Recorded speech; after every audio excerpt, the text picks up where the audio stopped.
एक बार हजरत मूसा अलैहिस्सलाम ने अल्लाह से एक सवाल किया। बात करते हुए दिल में तमन्ना जगी, ऐ रब, क्या तू मुझे ऐसा कोई दिखा सकता है जिसकी दुआ तूने उसी वक्त कबूल कर ली हो? अल्लाह ने इशारा किया, फलां गांव की ओर जाओ, वहां मेरा एक बंदा है, उसकी दुआ देखो। हजरत मूसा अलैहिस्सलाम चले, लंबा सफर तय किया। जब पहुंचे तो देखा एक बुजुर्ग खेत में काम कर रहा था। कंधे झुके हुए थे, हाथ मिट्टी में सने हुए, कपड़े सादे और चेहरा थका हुआ। कुछ देर बाद वो बुजुर्ग खेत के किनारे बैठा, आसमान की तरफ देखा और बोला, आज का दिन भी तेरे नाम रहा, मेरे हाथों में कुछ नहीं, फिर भी तूने हर नेमत दे दी।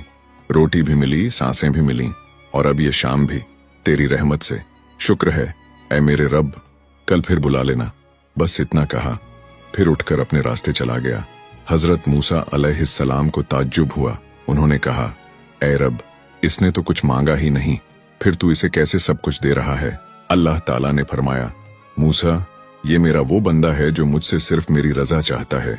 जब कोई सिर्फ शुक्र करता है, मैं उसके लफ्जों का इंतजार नहीं करता, उसकी जरूरतें पहले ही पूरी कर देता हूँ। जब कोई मांगना छोड़ दे और बस शुक्र में डूब जाए, तो अल्लाह देना कभी नहीं छोड़ता।